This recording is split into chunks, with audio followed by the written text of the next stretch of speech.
folks, so I'm trying to do a quick and dirty video here.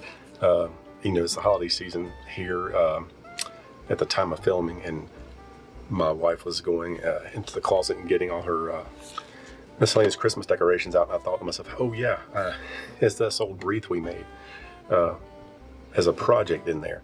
This little whole deal here was a little project we did at the Level 1 hackerspace. It was like a little workshop put on by an awesome guy named Brian Wagner, and we paid a fee, and it was like a classroom setting, and they had the wreaths and the decorations and stuff, and the other pieces I'll talk about here in a minute. And you could get your wreath decorated, and we hot glued. We had a dinosaur right here, but sadly it's gone. I have to find another dinosaur to stick back on there. But I did this with my oldest kid, and we had a lot of fun. So at the beginning of the video, you kind of saw this in action. You don't necessarily have to do this. I'm just, anything with LEDs, RGB LEDs is fun. So I just wanted to go through, not get into much of the how and why, so to speak, but this is just going to be a real quick and dirty, what do you need to make this happen? And then you can get into the weeds as much as you want with these things. So here's what you need to have in order to do this. I'm not talking about the wreath. You can get a wreath if you want or whatever, but just the blinky parts. And I don't want to unwrap my thing here, so I'm just going to leave it here. So this is the main thing that you will need, the ESP8266 board, if I can get it in there. This is a D1 Mini Wemos. It may be a clone, you know how these things go, but that's what we've got here. So this has, like basically the microcontroller and Wi-Fi and all that stuff. Now, when you buy these are not the pins. It comes with pins or like socket. Those aren't on there, so you will have to solder those in, or solder your wires straight in there. Whatever you want to do. That's kind of outside the scope of what we're doing here. You'll see in a minute what we do there. So you got to have this. If you want to do exactly what I'm doing here, I'll put a link to Amazon to the one I bought. Now on Amazon, they're like 3 times more than what you'd pay like getting the direct from other sources. But I've purchased 2 or 3 of these from Amazon with no issue. All right, so you got to have this board right here. I'll have a link for this exact one if you want to do this exactly. You're going to need the 1 meter, well, if you want to do exactly what I'm doing, this 1 meter RGB LED strip. I'll put a link to the exact kind of one here from Amazon. And a power source, like 5-volt USB power. You can be like a wall wart, typical USB charger. In this example, when I'm showing you, I'm just going to be using one of these little Anchor power bank things. And you need a micro USB cable here. Sorry. Retro Combs. I know it's not USB-C. I'm sorry. Maybe there's probably some that have USB-C now. Who knows? But this is what we've got here if you want to do exactly what we've got here. What you'll really need to do first, probably the easiest, is to we got to get some software on our board here. And the software that we're using is really cool. Kind of like a lot of these things that we do when we tinker, kind of standing on the shoulder of giants. It's a software called WLED. In the past, I've flashed it to these using Linux. So I wanted to try to do it with Windows this time. So we're gonna probably fade away here for a minute, and you'll see the Windows, and I'll go through the Linux way to do this and the tools that we use, and we'll be back in just a moment. So what I'm doing first here on Windows is downloading a piece of software called Tasmatizer, and that'll be what I use in Windows to actually flash the firmware. So I basically saw that mentioned in some documentation. I grabbed that, and then you'll see we'll go over here and we'll go to the WLED website, her GitHub, and we will locate, I'm looking basically for the latest non-beta version of the software. The beta version is probably fine, but I was just looking for the latest non-beta. You'll see looks like there's like a 2 meg and a 1 meg version. I grabbed both. In this video, I end up using the 2 meg. That seemed to work fine on mine. I know the ones I have, I think have 4 meg of flash. I'm not sure about actual RAM, but so you'll see me grab that. And then I'll actually run the software, and pretty basic, you pick the input file. COM5 is what that dev board, the ESP8266 looked like when I plugged it in. And basically hit flash and it does its thing. when it's done, you know, it reboots and you're ready to connect to it. Now, on the Linux side of things, it's pretty straightforward. There's a ESP tool, little Python thing basically you get. I've installed that with pip on this Ubuntu box. Pretty straightforward. I'll put links in the description about how to do that. But basically you just run it, unless you have some quirky scenario, it will even find it and just starts flashing the firmware to it. Same thing as the others. Then when it finishes, the little board will reset and it'll be ready to go and to connect to and stuff. Okay, now that we're back and we've got our software flashed on here, we're going to connect this up. The software by default is going to use the pins that I'm going to show you here in a second, and you don't really have to do anything else. Now, of course, it's like anything else. You can get to the weeds and customize or whatever, but super duper quick, simple, out of the box. This is all we got to do. Now, also, yeah, you'll need some cables to jump whichever thing, you'll need some males here to go to female on your thing, or you can solder straight to the board, whatever you want to do. We're going to leave that up as an exercise to the person that might be trying to do this. It just depends, there's 12 ways to skin that cat, but I'm going to show you what we're hooking up here. So basically you've got 3 wires, power, ground, and one for the data. And I'll show you that real quick here. I'll look at my note from where I took it apart. All right, so color, these are the colors I put here. This is just these DuPont. I'll put a link to these two. This is not super strong connection. You can see I've just got these kind of stuck into this connector. It's not great, but it'll work, you'll see. So for how I've got these mapped up here, and you can do whatever floats your boat if you decide to do this. And I'll try to help if I can if you have questions. But oh yeah, one more thing before I forget. So this board, as it is here, there's not a lot of protection. So if you short something out or do something weird, you can kill these. They're not super robust, right? So if you want something kind of super robust, there are like daughter boards or shields or whatever you want to call it that kind of work with these or work with an Arduino, and they'll have like some fuses or some reverse polarity protection and stuff like that. So if that's important to you, this by itself will not be your ticket. This will work. These are cheap, but they don't really have anything to keep you from, making a bad mistake. And I've done that myself, and poof, these are gone. It just kills it. So just heads up there.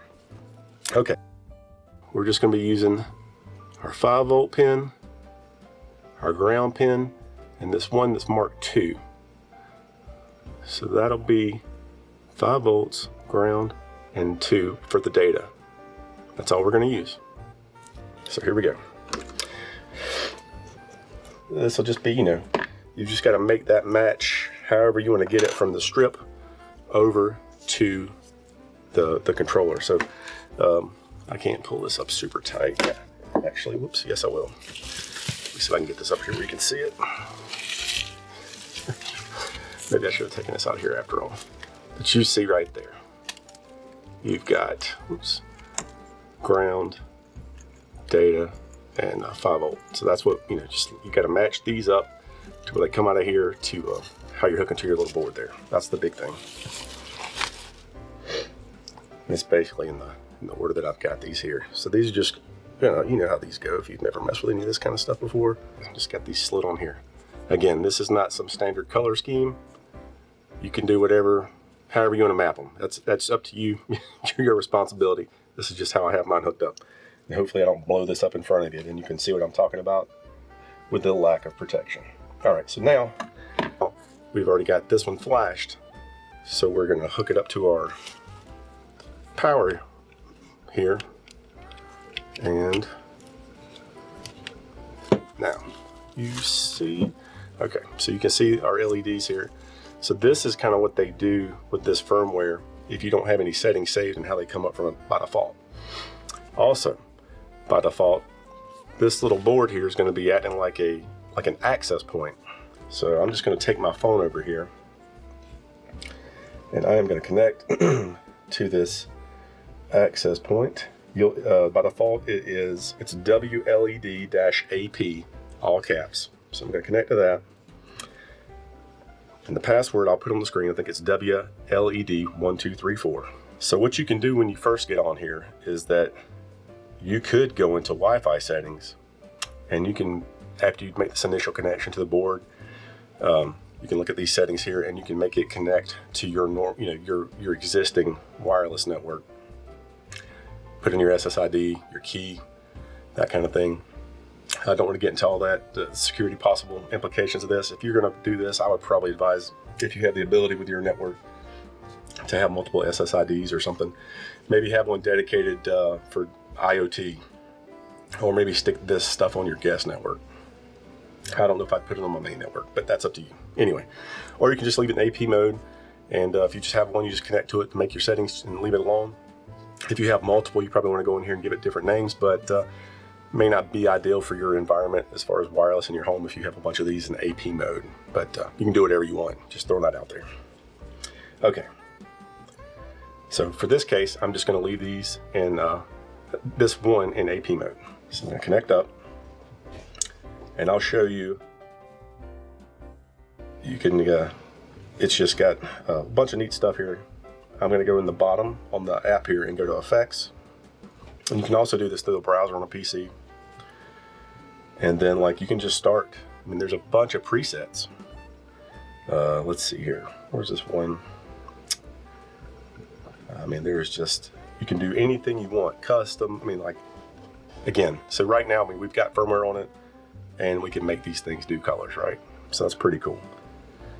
You could stick this, here's Halloween. I mean, like, you know, you can do whatever you want. Let me turn this light off here real quick. Like, see a little better. So that's pretty darn cool, right? And I mean, you can do whatever you want. This software is pretty cool. The one I flashed is the latest non-beta version. There's beta versions. You can look at the change logs and see what's different.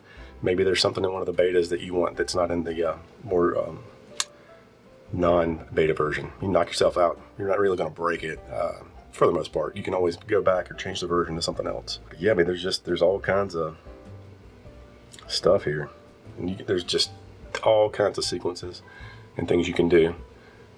So that's pretty much it. If you follow what I said just then, you just follow the instructions for however you want to get the firmware and flash it, whether you're using Windows or Linux. Get it connected up, and I'm going to leave that up to you to how you do that. Just pay attention and try not to short anything out.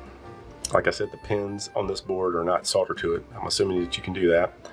And after you get it programmed, you just hook power to it, and then you can just connect to it as an AP to change settings and save settings. So it all, you know, you can have it do the same thing when it comes up off of being turned off. If you don't save that, it'll just turn it'll turn on like you saw a while ago with just the, I think, orange.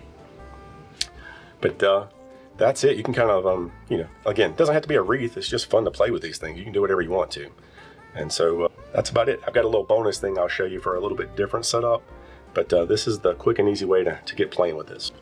Okay, so here's the little bit more advanced kind of thing here. After we were playing around and wanted to look at maybe some bigger spools of RGB, so I got this one off of Amazon. I'll put a link to which one this is. But now a key difference here, it's a little dusty, but I'll show you. All right, so you can see this is 12. This is a 12 volt strip. So, but like the other, you got 12 volt, data, and ground. So you got 3 lines. Now it's a 12 volt strip, but we're still using the same little 5 volt board here. The difference in this setup is I've got a little 12 volt wall wart here, and it is wired into this little DC-DC or a buck converter, whatever you want to call it. So that 12 volts goes in and comes out 5 volts for this. And I've just got basically in parallel, the 12 volts is coming down to the power lines or the strip. And then out of here, I get the 5 volts. And that's basically what comes back over to here to power this board up. Same thing as before. You flash this, you decide how you want to get your data. And then I've got my actual data for this one just tagged in there with solder and through this little hole. Not super robust, but you should see in a second here it'll work. So all I'm going to do is, and I use one of these actual pigtails this time. Whoops. For this setup. And same thing, just make sure everything's lining up with how these are on your strip. So this just connects in there, and I'm gonna plug this in. Same deal. So you can see here, I've got my other one off. I think this one's still set to the same SSID. I don't know if I've got this one slightly different or not. If so, it should be default, I think. Okay, yep, so this is looking the same. Let me turn the light off here. I'll just leave them rolled up, but same kind of deal. Go to effects. So, you see this is like a rainbow. The chase is kind of cool. Now, same kind of deal. So that's how that works. I could have, you know, if I join these two in my network, or a IoT network, or 5 or 10 or 20 of these, I could, you know, basically just access each one and change the settings. You can, you know, whatever you want to do. Automation, you got all kinds of options you could do here. And, you know, I would tighten this up, put it in a box, not have this long lead. You know, this is just basically for playing around. The one thing that got me on this, I'm going to tell you. So when I first used this one, all the LEDs didn't light up on it. And I thought I had a bad set. But what I'll do is, as I'm talking here, I'll show you in the settings where you set your LED count.